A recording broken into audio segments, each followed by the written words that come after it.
Selamat sore untuk kita semua. Shalom. Sekali lagi shalom. Semua kabarnya baik, amin. Semua dalam berkat Tuhan tentunya, haleluya. Dalam rangka memperingati dan menyambut hari kemerdekaan Republik Indonesia, maka patutlah kita memanjatkan syukur sembari terus menerus mendoakan bangsa kita ini supaya Tuhan senantiasa membela, bahkan juga memberkati bangsa kita ini melewati berbagai persoalan, berbagai tantangan. Kalau memperhatikan apa yang terjadi di belahan dunia ini, Ibu Bapak, kalau saudara mengupdate informasi-informasi berkaitan dengan hal-hal yang terjadi di berbagai negara, termasuk negara-negara maju dan negara-negara berkembang, maka saudara bisa menarik kesimpulan sementara bahwa sesungguhnya dunia ini sedang tidak baik-baik saja. Hanya gara-gara kita tidak atau belum mengalami masalah-masalah yang terlalu signifikan, terlalu berarti imbas atau dampak dari akibat-akibat krisis, baik juga dari akibat-akibat hubungan bilateral di banyak negara yang mengalami kemerosotan. Mungkin kita belum mengalaminya dampaknya secara langsung, tapi bukan berarti bahwa segala sesuatu masih atau sedang berjalan baik-baik saja. Karena itu saudara tidak boleh berhenti berdoa, membawa bangsa kita supaya bangsa kita bisa bertahan dan bahkan bisa melewati semua situasi sembari berkemenangan. Nah, karena negara-negara kuat sekalipun yang kita lihat sebagai negara-negara hebat ternyata sedang mengalami berbagai goncangan, krisis. Bahkan ada beberapa negara yang juga sudah dinyatakan liquid atau resesi, terpuruk. Nah, karena itu Ibu Bapak Saudara, untuk bisa bertahan di tengah-tengah berbagai tekanan, apalagi ke depan kita sedang diperhadapkan dengan tahun politik, di mana syarat dengan kepentingan dan banyak hal akan diperlihatkan. Nah, kita perlu terus-menerus mendoakan bangsa kita, mendoakan kota kita. Karena itu Ibu Bapak Saudara-saudara, jangan pernah berhenti berdoa. Nah, pada kesempatan hari ini di minggu kedua bulan Agustus, saya akan mengajak kita mempelajari sebuah topik pembahasan yang saya yakin akan menolong kita untuk berada di pemahaman bagaimana kunci supaya kita bisa memiliki kehidupan yang berdampak. Apa yang kita kupas hari ini merupakan langkah lanjutan dari apa yang sudah kita bahas di minggu yang lalu, Ibu Bapak. Ketika kita berbicara mengenai memiliki kehidupan yang berdampak atau menjalani hidup yang berdampak, maka hari ini kita akan melihat langkah untuk kita bisa memiliki hidup yang berdampak, Ibu Bapak sekalian.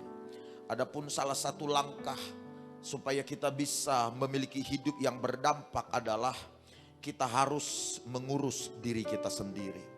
Sebelum kita berbicara bagaimana supaya hidup kita berdampak di luar sana, supaya kita bisa menangani dan mengurusi banyak hal, termasuk mengurusi banyak orang, maka hal yang tidak boleh kita abaikan ialah kita harus terlebih dahulu mengurus diri kita sendiri.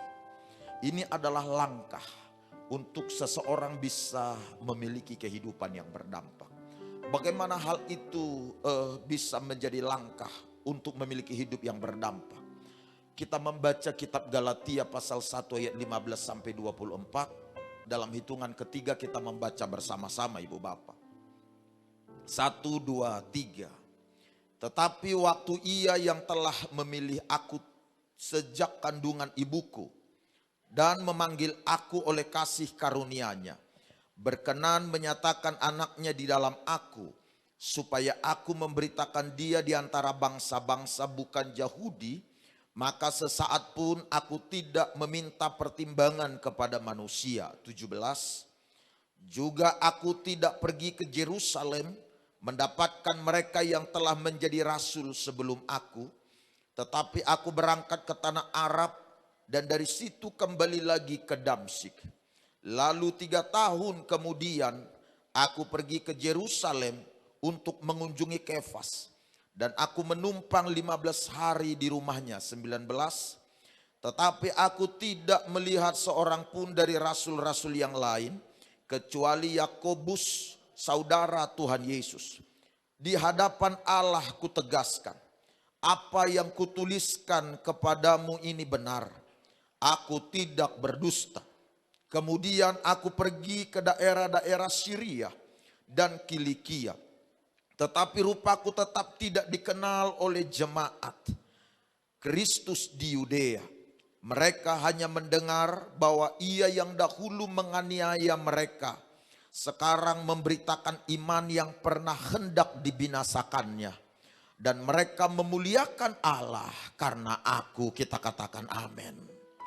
Dari beberapa ayat Alkitab yang kita baca ini, ibu bapak sekalian, saya mengajak semua kita memberikan perhatian kepada apa yang dijelaskan atau apa yang dicatat di dalam ayat 15, 16, 17 dan ayat 18. Saya baca sekali lagi 4 ayat ini, saudara bisa menyimak secara baik. Kalimatnya berkata, tetapi waktu ia yang telah memilih aku sejak kandungan ibuku dan memanggil aku oleh kasih karunia-Nya, berkenan menyatakan anaknya di dalam aku supaya aku memberitakan dia di antara bangsa-bangsa bukan Yahudi. Maka sesaat pun aku tidak minta pertimbangan kepada manusia. 17. Juga aku tidak pergi ke Yerusalem mendapatkan mereka yang telah menjadi rasul sebelum aku. Tetapi aku berangkat ke tanah Arab dan dari situ kembali lagi ke Damsyik. Lalu 3 tahun kemudian aku pergi ke Yerusalem untuk mengunjungi Kefas. Dan aku menumpang 15 hari di rumahnya. Keterangan yang dibicarakan di ayat 15 sampai ayat 18 ini, ibu bapak, menjelaskan kepada kita sekalian alasan kenapa kehidupan Rasul Paulus begitu berdampak.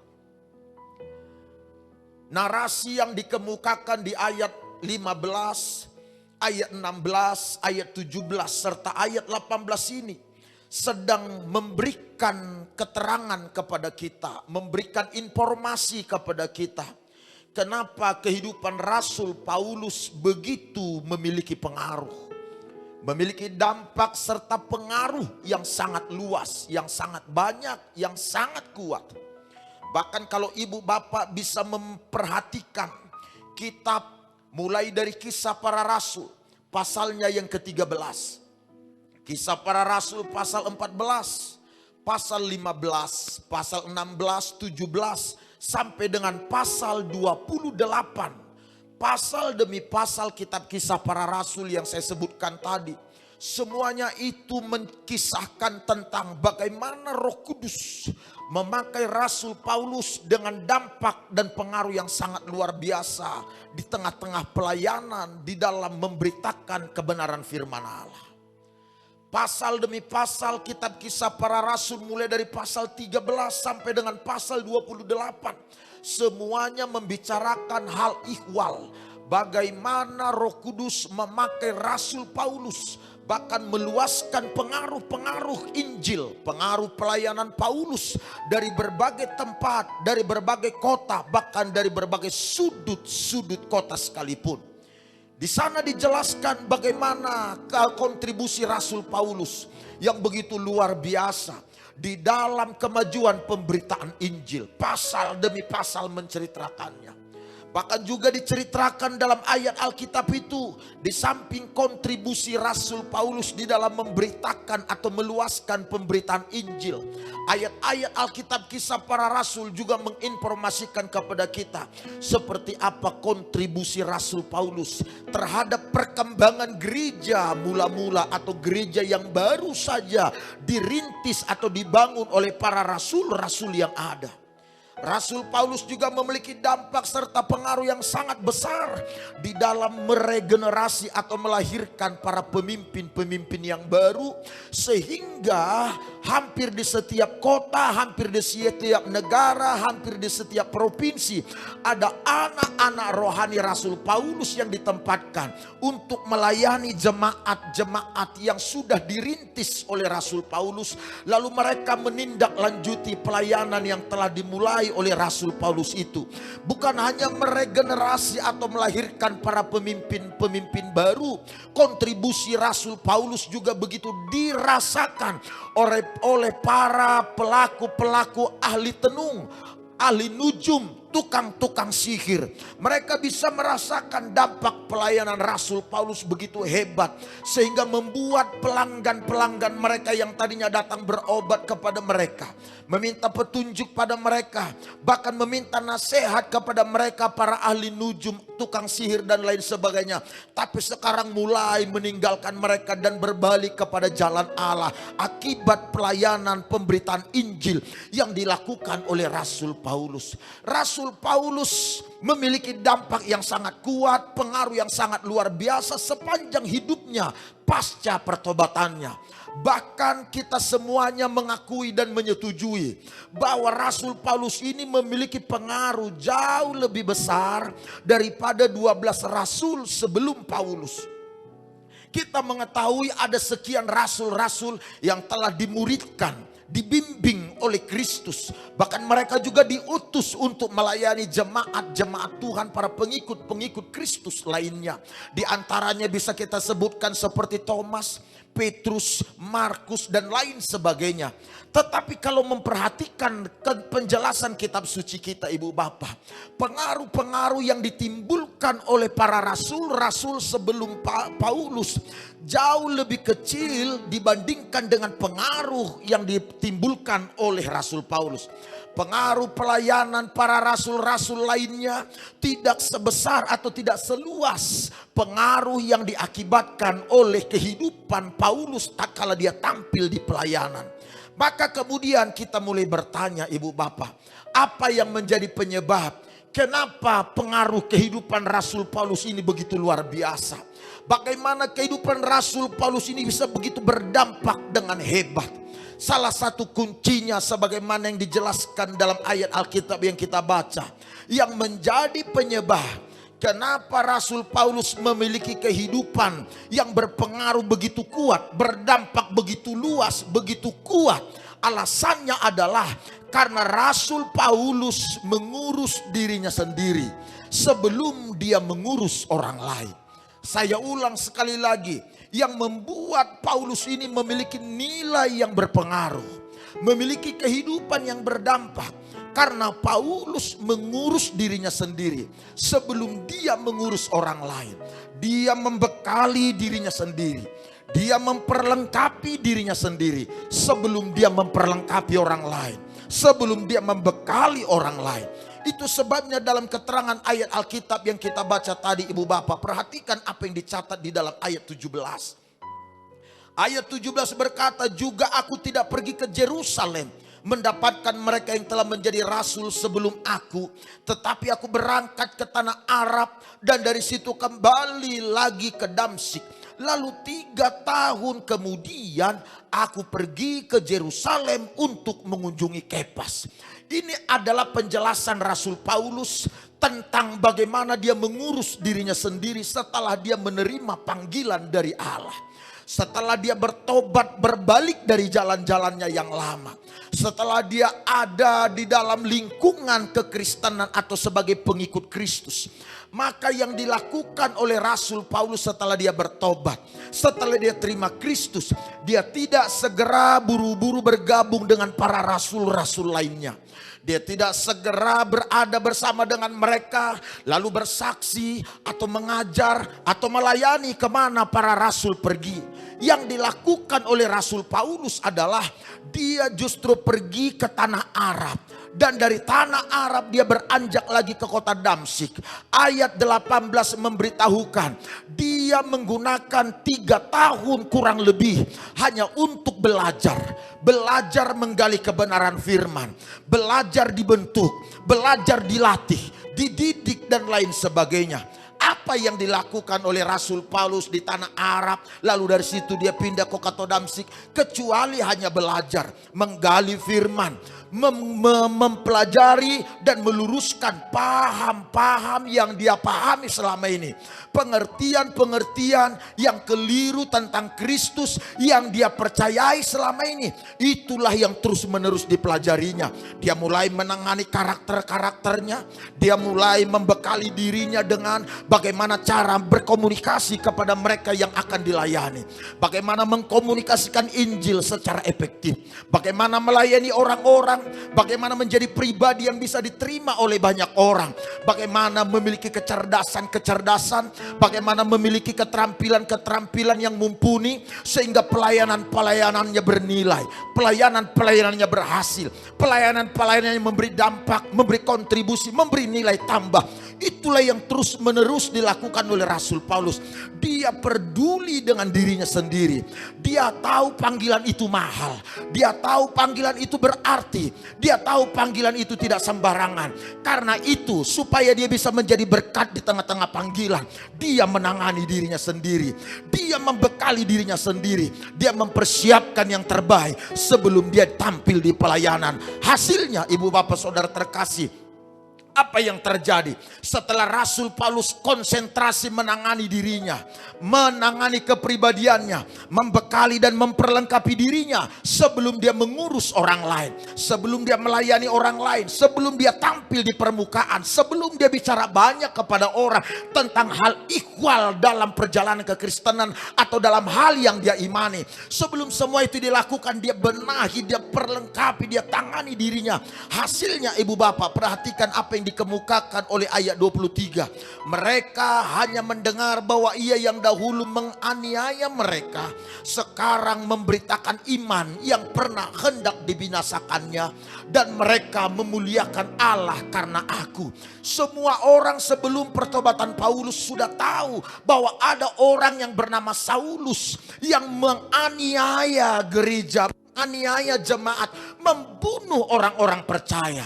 Tetapi walau mereka tahu hal ihwal atau cerita itu, mereka tidak pernah tahu siapa orangnya. Dan ternyata orangnya yang sedang menganiaya, berita yang menganiaya jemaat itu, orangnya sekarang berdiri di depan mereka. Mereka sekarang sedang melihat bagaimana Paulus berbicara tentang Kristus yang sedang dia beritakan, yang sedang menangkap dan mempersiapkan diri Paulus menjadi alat yang tangguh di tangan Tuhan. Semua orang memuliakan Allah. Lihat betapa hebat pengaruhnya, betapa luar biasa dampaknya. Setelah Paulus menangani, mempersiapkan dirinya, dia tahu ada besar tantangan, ada berat persoalan yang akan dihadapi di panggung pelayanan. Karena itu Paulus membutuhkan waktu yang cukup untuk mempersiapkan dirinya, supaya apapun yang terjadi di pelayanan, dia tidak menyerah, dia tidak terkejut, dia sudah siap dengan semua harga yang harus dibayarkan tatkala dia tampil di pelayanan. Oleh karena itu Bapak, Paulus tidak pernah bisa dihentikan oleh tantangan apapun ketika dia ada di pelayanan. Paulus tidak pernah mundur, tidak pernah menyerah, tidak surut semangatnya selangkah pun, karena dia telah mempersiapkan dirinya dengan baik. Dia telah membekali dirinya dengan baik. Inilah yang harus anak-anak Tuhan semua pelajari. Inilah yang harus saya dan saudara hidupi ibu bapak. Sebelum kita tampil di pelayanan, sebelum kita mengurus orang lain, sebelum kita berbicara banyak tentang orang lain, saya ingin supaya saudara memberikan konsentrasi, membenahi diri kita, memperlengkapi diri kita, memperbaiki segala sesuatu yang kita perlukan. Di luar sana ada banyak tantangan, Di luar sana ada banyak persoalan. Di luar sana ada banyak yang menyorot kita. Di luar sana ada banyak yang menginginkan kemunduran kita. Tapi kalau saudara sudah mempersiapkan diri, kalau saudara sudah menangani diri saudara, saudara sudah mengurus kepribadian saudara, apapun yang datang menghadang tidak akan bisa menghentikan kita. Yang mengerti tepuk tangan bagi Tuhan Allah. Yang percaya katakan amin. Kehidupan banyak sekarang adalah berbeda dari apa yang saya utarakan tadi. Berbeda dengan apa yang dilakukan oleh Rasul Paulus. Orang-orang di zaman sekarang ini adalah orang-orang senang sekali segera mengurusin kelemahan orang lain.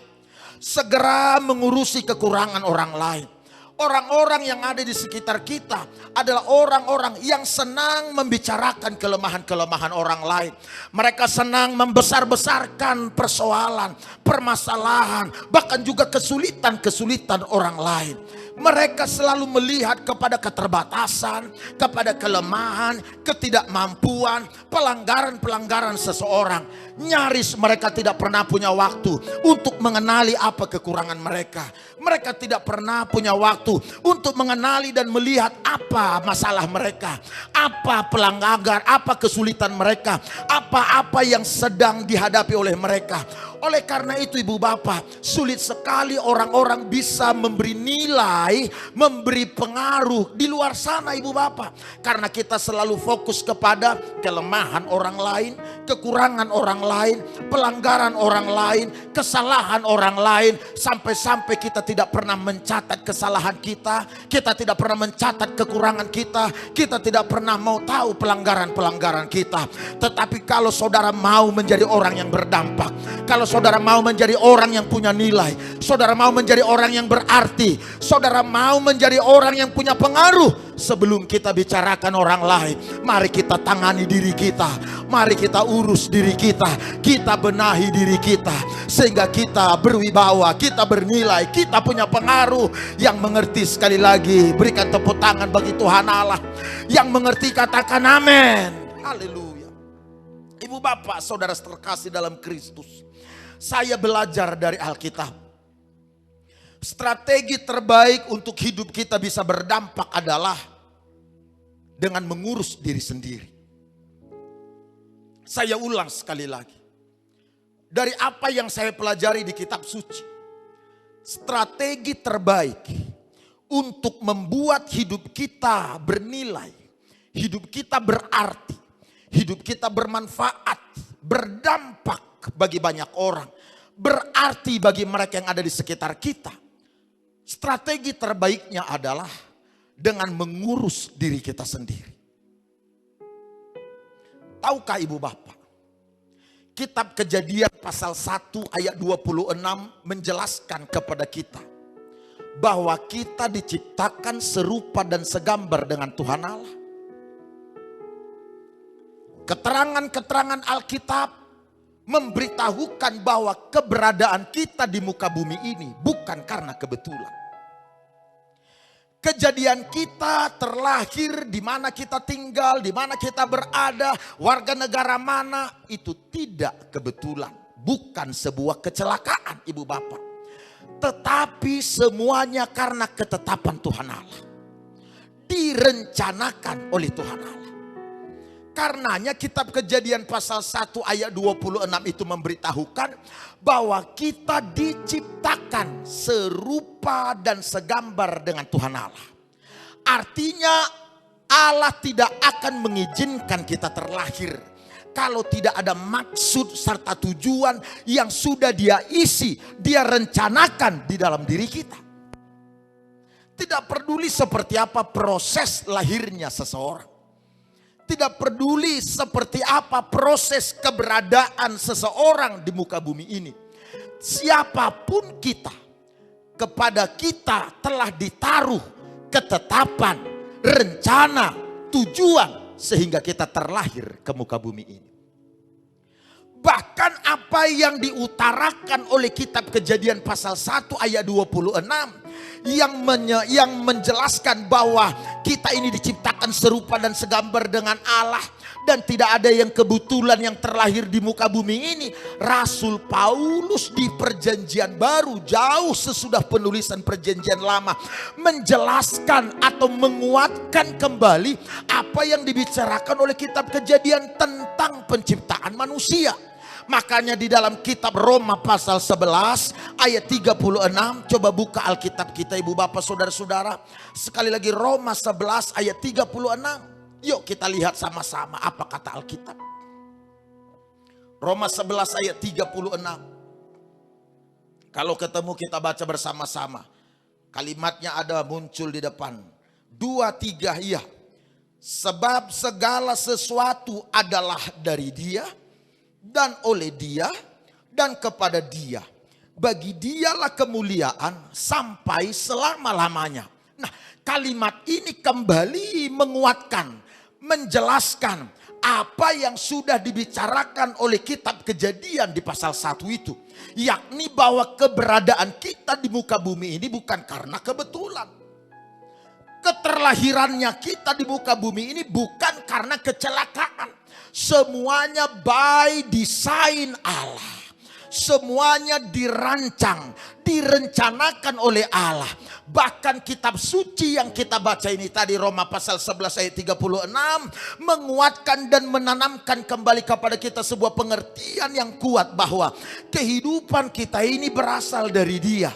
Kehidupan kita ini penuh dengan tujuan-tujuan yang mulia. Segala sesuatu berasal dari Dia, kembali kepada Dia. Ini dengar baik-baik ibu bapak. Kehidupan kita ini berasal dari Dia. Dan kehidupan kita ini dipenuhi dengan tujuan-tujuan. Makanya kalimatnya dalam Roma 11:36. Dari Dia, oleh Dia, dan kepada Dia. Artinya ada tujuan-tujuan yang Allah telah taruh dalam diri kita ini. Karena itu kawan, saya bisa bilang begini. Kehidupan yang berhasil adalah kehidupan yang dipahami apa yang menjadi tujuan Allah atas hidup kita. Kehidupan yang berhasil itu adalah kehidupan yang kita mengerti apa sebenarnya maksud Allah, rencana Allah atas hidup kita. Kalau saudara mengerti rencana Allah tatkala saudara diciptakan, saudara memahami maksud serta tujuan Allah ketika mengizinkan kita terlahir, maka itulah yang disebut dengan kehidupan yang benar. Ini baru kehidupan yang benar. Tetapi untuk saudara bisa menjadi orang benar yang menyukakan hati Tuhan, yang diperkenan oleh Tuhan, saudara tidak boleh berhenti hanya pada level mengerti apa maksud dan tujuan Allah menjadikan kita atau menciptakan kita. Sebaliknya satu langkah lagi kita harus bergerak maju. Kita harus mengejar, menggenapi apa yang menjadi tujuan Allah itu atas hidup kita. Inilah kehidupan yang benar-benar mempermuliakan Tuhan. Kehidupan yang benar-benar berhasil. Karena saudara mengerti apa tujuan Allah. Dan saudara berlari menggenapi tujuan Allah itu atas hidup saudara. Itulah kehidupan yang mempermuliakan Tuhan. Yang paham boleh katakan amin. Nah, karena kita sudah bicara bahwa hidup kita ini penuh dengan tujuan-tujuan. Saya meyakini ibu bapak bahwa tujuan hidup kita bukanlah hanya sekedar bagaimana supaya kita berhasil selama kita hidup di muka bumi ini. Saya yakin bahwa tujuan yang Allah ingin kita harapkan, kita dapatkan, bukan hanya bagaimana supaya kita bisa berkemenangan. Saya percaya kawan, tujuan-tujuan mulia bukan hanya bagaimana supaya kita melihat hari-hari baik, bahagia dan bersuka cita. Itu adalah akibat atau bonus karena saudara mengikut Kristus. Tujuan mulia, tujuan yang Allah harapkan dari kita ketika Dia mengizinkan kita terlahir ke muka bumi ini mencakup kita memberi nilai, kita bermanfaat, kita berarti, kita berdampak bagi mereka yang ada di sekitar kita. Jadi tatkala kita berarti, bermanfaat, memberi nilai, berpengaruh bagi mereka yang ada di sekitar kita, maka itu adalah tujuan yang harus terus-menerus dikejar, terus-menerus diupayakan. Karena untuk itulah Allah menciptakan kita. Allah merancang kita. Allah memperlengkapi kita dengan berbagai potensi, dengan berbagai kemampuan, supaya kita bisa berarti, supaya kita bisa bermanfaat, supaya kita bisa berdampak. Yang paham boleh katakan amin. Karena itu ibu bapak saudara-saudara harus ada di posisi bahwa yang terpenting sekarang bukan bagaimana supaya impian kita tercapai. Tidak boleh hanya di situ saja. Sering sekali kita larut dengan impian kita, cita-cita kita, harapan kita. Kita harus mulai berpikir bagaimana supaya impian Allah atas hidup kita terrealisasi, tergenapi, terlaksana. Kita bermanfaat, kita berarti bagi mereka yang ada di sekitar kita, berdampak. Nah, oke, coba lihat semua ke depan. Begini ibu bapak. Oleh karena Allah ingin supaya melalui hidup kita bisa berarti, bermanfaat, berdampak bagi mereka yang ada di sekitar kita.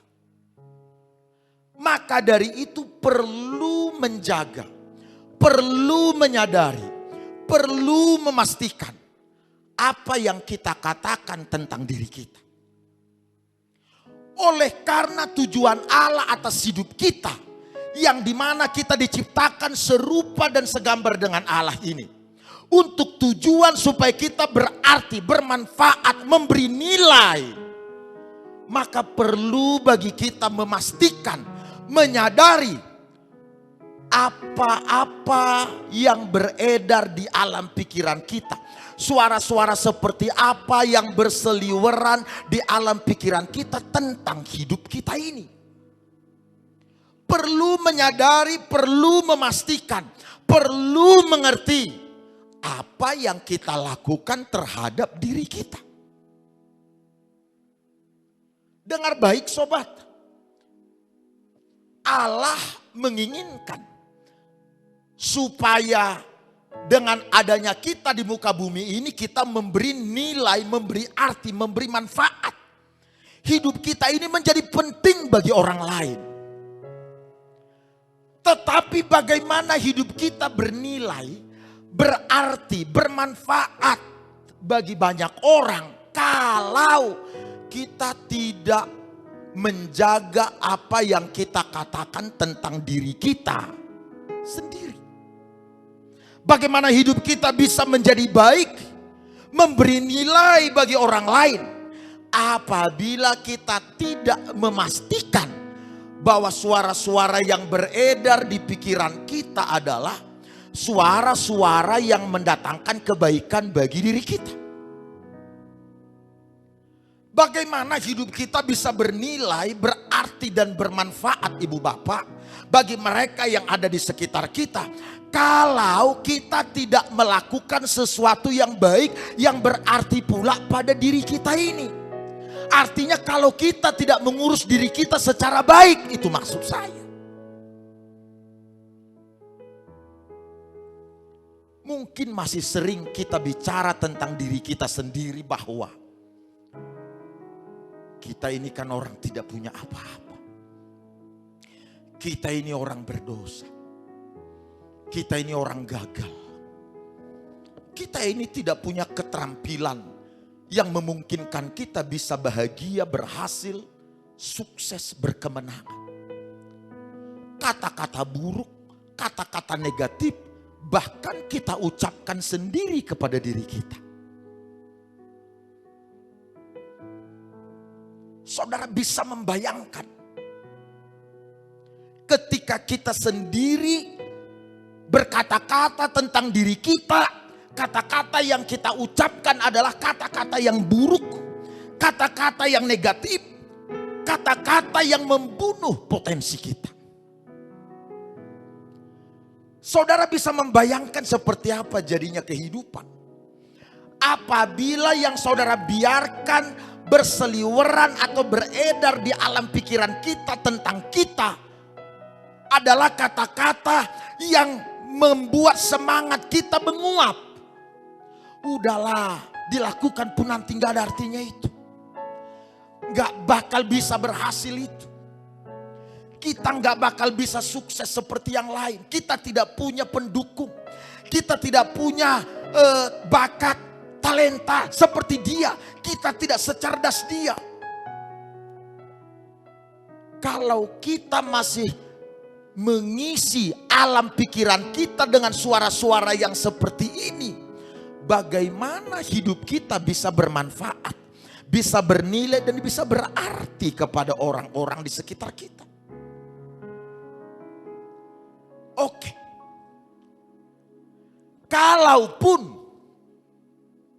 Kalaupun yang pernah kita perkatakan tentang diri kita, atau kadangkala kita tergoda berkata-kata tentang diri kita bahwa kita ini tidak mungkin berhasil, kita ini tidak mungkin bahagia, kita tidak mungkin sembuh, kita tidak mungkin tangguh, kita tidak mungkin bertahan. Itu mungkin kata-kata yang pernah diucapkan orang pada kita atau kita sendiri yang mengucapkannya. Pertanyaan saya adalah, apa yang kita lakukan pada diri kita ini setelah mendengar kata-kata itu? Apakah saudara membiarkan kata-kata itu membunuh semangat saudara, membuat sukacita saudara hilang? Atau sebaliknya, saudara lakukan sesuatu pada diri saudara untuk menjelaskan bahwa kita tidak seperti apa yang kita katakan itu, apa yang kita pikirkan itu, apa yang dikatakan orang itu. Yang paham boleh ngomong amin. Sekali lagi, yang paham boleh ngomong amin. Apa yang kita lakukan pada diri kita, itu penting. Kalau seandainya suara yang beredar di alam pikiran kita adalah suara-suara buruk, suara-suara negatif, suara-suara yang membuat gairah dan semangat kita pudar. Suara-suara itu barangkali berkata, sudahlah sia-sianya itu semua. Sudahlah gak adanya artinya itu. Sudahlah kecewa laginya nanti. Sudahlah begitunya itu. Kalaupun suara-suara seperti itu masuk di alam pikiran kita, sudahlah terpuruknya itu.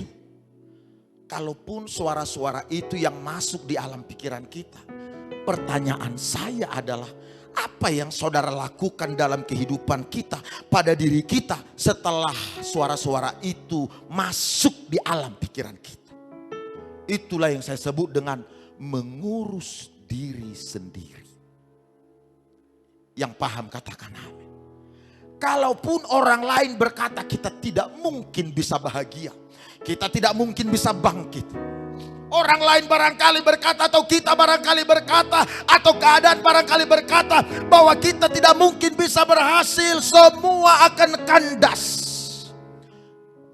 Tapi sejauh saudara melakukan yang baik pada diri saudara, saudara melakukan yang baik, mengurus kehidupan saudara dengan baik, menangani diri saudara dengan baik, membangkitkan potensi-potensi saudara, meningkatkan kecerdasan saudara, menumbuh kembangkan semangat saudara, bahkan terus berlari mengejar impian saudara.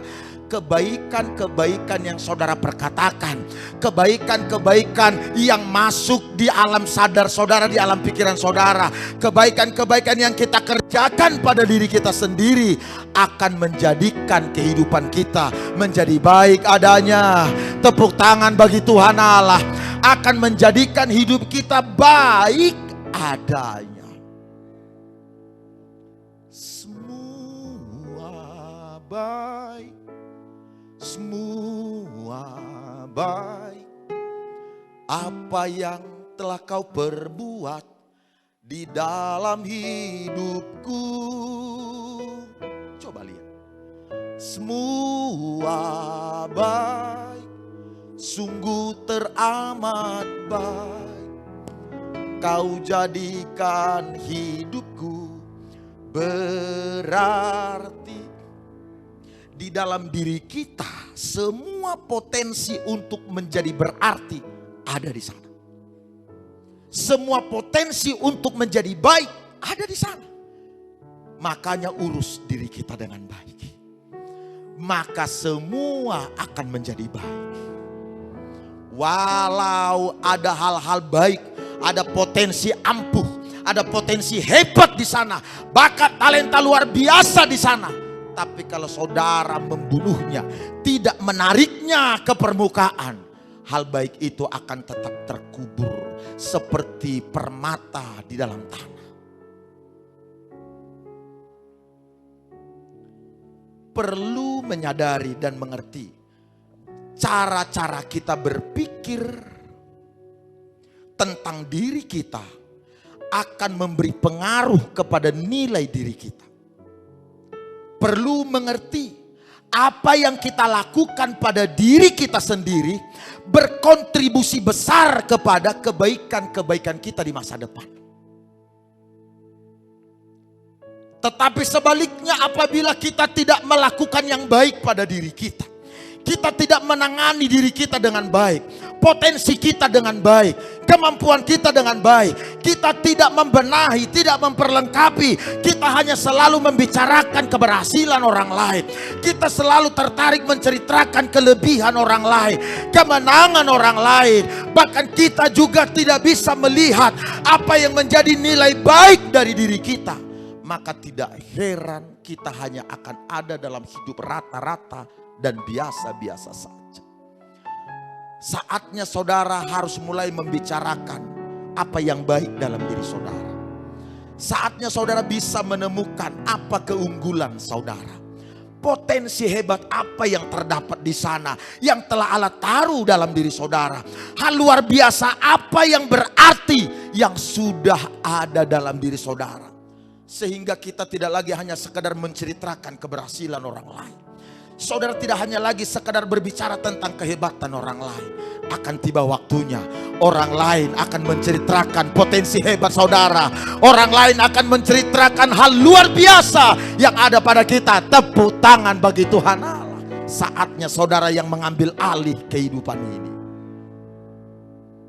Begini ibu bapak. Saya suka dengan seorang perempuan. Namanya Esther. Saya bilang saya suka. Emang saya benar-benar suka. Tapi bukan maksudnya saya suka dengan yang namanya Esther. Bukan. Saya suka dengan seorang perempuan bernama Esther ini. Tahu ibu bapak saudara apa kata Alkitab tentang Esther? Boleh coba lihat slide saya. Dijelaskan kitab Esther pasal 2 ayat 1 sampai 18. Memberitahukan kepada kita siapa Esther ini. Esther adalah seorang perempuan yang dari kecilnya sudah yatim piatu. Kemudian Esther ini diangkut oleh kerajaan Persia. Pasukan Ahasiweros, raja negeri Persia pada kala itu. Diangkut dari kampung halamannya, dari kotanya. Lalu dibawa ke negeri Persia dan menjadi warga jajahan atau budak. Oleh karena Esther adalah warga jajahan, budak, yatim piatu dari kecil. Maka untuk menjadi perempuan yang berpengaruh adalah hal yang mustahil bagi dia, bukan? Untuk menjadi perempuan yang berhasil, perempuan yang berarti, perempuan yang bermanfaat bagi keluarga besarnya, bagi bangsanya, bahkan bagi dunia, itu jauh sekali, tidak mungkin. Tetapi inilah kelebihan Esther, ibu bapak. Di saat masa-masa suram itu menekan hidup Esther. Di saat masa-masa sulit itu diperhadapkan pada Esther. Dia dalam pembuangan, jauh dari keluarga, menjadi budak yatim piatu, tidak punya jabatan dan kedudukan. Masa-masa berat itu justru menjadikan Esther menjadi seorang perempuan yang paling berpengaruh di sepanjang negeri Persia karena diperistri oleh Raja Ahasiweros atau karena dipilih oleh Ahasiweros menjadi ratu negeri Persia pada kala itu. Luar biasa. Tidak ada alasan yang logis Ester bisa ada di posisi itu. Bukan warga negara, budak. Tapi coba lihat, Ester menjadi perempuan yang punya pengaruh hebat, berdampak luas. Apa yang menjadikan Ester punya posisi, punya pengaruh yang hebat, berdampak luas? Apakah posisinya sebagai ratu? Saya belajar Alkitab. Bukan posisi atau kedudukan Ester yang menjadikan dia perempuan yang berdampak, perempuan yang punya pengaruh. Apa itu? Sikap hatinya, jati dirinya. Itulah yang menjadikan Ester keluar dari masa sukar, keluar dari keterpurukan dan menjadi orang yang bermanfaat. Sikap hati atau jati diri Ester. Bagaimana sikap hati serta jati diri itu beroperasi dalam diri Ester dan membuat dia menjadi perempuan yang paling bersinar di sana. Mordehai diceritakan oleh Alkitab yang sama. Mordehai adalah saudara sepupu yang juga sekaligus menjadi ayah angkat Ester, membesarkan Ester dan telah bicara banyak pada Ester sejak Ester masih kecil. Saya yakin Mordehai bicara begini pada Ester, adik, Ester anakku, kamu punya potensi hebat. Kamu bukan perempuan sembarangan. Kamu perempuan tangguh, perempuan luar biasa yang bisa mengerjakan perubahan-perubahan besar. Kamu punya semua potensi untuk mengubah bangsamu, mengubah hidupmu, mengubah masa depanmu. Saya percaya kalimat-kalimat iman, kalimat-kalimat kemenangan ini ditanamkan oleh Mordehai kepada Ester sejak Ester masih kecil. Saya percaya Mordehai menanamkan nilai diri yang benar pada Ester sejak dari kecil. Ester, kamu ini anak hebat, anak sayang, anak luar biasa. Nilai diri yang benar ditanamkan. Kita para orang tua masih ada bilang, kamu ini dasar anak nakal, anak bandal, bandal begitu, bodoh begitu, bodoh begitu. Kita masih mau ngomong begitu sama anak kita. Ester, Mordehai nggak ngomong begitu. Ester, kamu itu orang keren. Kamu itu bisa jadi pembesar. Mordehai menanamkan nilai diri yang benar kepada Ester. Kata-kata harapan-harapan ditanamkan pada Ester sejak dari Ester kecil. Tidak heran ibu bapak. Nilai diri yang benar, iman, kata-kata iman yang ditanamkan, harapan-harapan yang diucapkan kepada Ester menjadikan Ester mampu menghadapi tantangan dan kesulitan-kesulitan yang ada. Mordehai membantu mengurus diri Ester sejak dari awal. Makanya penting kita menangani dan mengurus diri kita sendiri. Karena itu akan menolong kita berkemenangan menghadapi tantangan. Dengar kawan, jangan salah. Jangan salah. Pertolongan terbesar untuk menghadapi pertempuran hidup kita itu harus berasal dari diri kita. Kita bisa mengharapkan orang lain membantu kita hanya sekedar mengharapkan. Kita bisa meminta orang lain menopang kita hanya sekedar meminta. Tapi pertolongan sesungguhnya, kekuatan sesungguhnya harus berasal dari diri kita. Yang ngerti boleh tepuk tangan bagi Tuhan. Maka itu ketika saudara mengurus diri saudara dengan benar, menangani diri saudara dengan benar, membekali diri saudara dengan benar, mempersiapkan diri saudara dengan benar. Apapun yang terjadi, apapun yang tidak dilakukan orang, apapun yang diperhadapkan, saudara tetap stabil, saudara bisa keluar sebagai pemenang. Mungkin saudara berkata, saya tidak punya orang model Mordehai, Pak Gembala. Saya tidak punya teman seperti Mordehai, keluarga seperti Mordehai yang bersedia memberi pundaknya untuk aku naik meraih impianku. Tidak masalah kalaupun saudara tidak punya orang-orang berkelas Mordehai di sekitar saudara. Mungkin saudara berkata, saya tidak pernah mendengar kata-kata penyemangat, kata-kata iman, kata-kata yang menanamkan nilai diri yang benar pada diri saya. Bahkan keluarga saya pun berusaha menyingkirkan saya. Tidak masalah kawan. Orang-orang mendukung saudara apa tidak?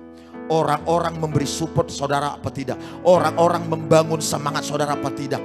Itu tidak mengubah arti diri kita. Itu tidak mempengaruhi pentingnya nilai diri kita. Tidak. Sejak semula Allah menciptakan kita serupa dan segambar dengan Dia. Ini tidak akan pernah berubah hanya karena saudara punya tipe Mordehai. Hanya karena saudara didukung apa tidak. Tidak. Itu tidak pernah berubah. Makanya kita harus urus diri kita. Lihat semua yang berarti ada di sini. Menghadapi tantangan global sekarang. Persoalan finansial. Lihat canggihnya pertumbuhan pengetahuan. Perkembangan pengetahuan. Lihat cepatnya perkembangan atau pertumbuhan teknologi. Kalau kita tidak menolong diri kita bangkit. Kalau kita tidak menolong diri kita bergairah, bersemangat. Maka kita akan tergilas oleh pertumbuhan pengetahuan dan kecanggihan teknologi. Kalau saudara pernah naik pesawat komersial. Gini kawan. Ketika kita naik pesawat komersial. Maka pramugarinya yang cantik tiba-tiba berdiri. Lalu memberikan arahan kepada kita. Arahannya apa? Dia memberitahukan. Lampu gawat darurat ada di sebelah ini. Kalau lampu ini menyala, ini artinya pintu gawat darurat ada di sebelah sini, ada di sebelah sini. Dan kalau ketika kita sudah ada di udara, lalu keadaan udara mulai hampa, kita mulai kekurangan oksigen, maka tabung oksigen akan turun dari atas. Saudara harus menggunakan tabung oksigen itu menutup hidung saudara. Saudara harus menggunakannya lebih dahulu sebelum saudara menolong anak saudara. Sebelum saudara menolong orang lain. Coba lihat. Itu hukum penerbangan komersial. Sebelum kita menolong anak kita sendiri. Sebelum kita menolong orang lain. Kita harus tolong diri kita. Artinya kita nggak akan bisa menolong orang lain kalau kita nggak menolong diri kita lebih dulu. Kita nggak akan bisa mengurus orang lain kalau diri kita sendiri belum terurus dengan baik. Ayo sobat, ini momennya buat kita semua. Ini kesempatannya buat kita semua. Mengambil langkah-langkah tepat, langkah-langkah benar. Untuk mulai melihat hal apa yang harus kita benahi dari diri kita. Hal apa yang harus kita perlengkapi dalam diri kita. Hal apa yang harus kita tingkatkan dari dalam diri kita. Supaya kita menjadi orang yang berarti sebagaimana adanya kita pada saat penciptaan. Tuhan memberkati kita sekalian. Saya mengajak kita bernyanyi bersama-sama. Haleluya.